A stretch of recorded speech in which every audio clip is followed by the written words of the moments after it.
ही त्यांनी लॉन्च केलेली आहे.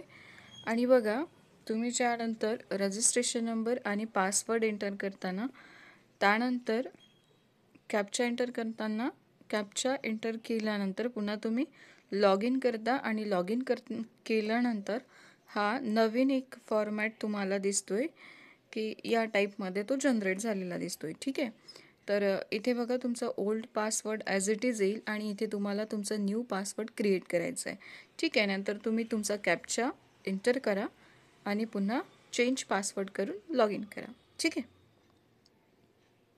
नंतर बघा, चेंज केल्यानंतर नाही का, इथे पुन्हा न्यू पासवर्ड जो तुम्ही आत्ता रिसेंटली चेंज केला आहे तो, आणि इथे कॅप्चा एंटर केल्यानंतर पुन्हा लॉग इन करा. ठीक आहे. त्यानंतर बघा, इथे तुमचा जो इंटरफेस आहे तो असा ओपन होतोय. ठीक आहे. नंतर बघा, याला क्लोज करायचं आणि कुठे जायचं, अप्लाय फॉर द पोस्ट. ठीक आहे. नंतर इथे बघा, हा फार्मासिस्टचा नाही आहे, दुसऱ्या कॅन्डिडेटचा आहे. इथे आय बटन दिसतोय, आय बटनवरती क्लिक करा आणि नंतर तुमचं मार्कशीट आन्सर की डाउनलोड करा. ठीक आहे. So thank you for watching. भेटूया नेक्स्ट क्लासमध्ये.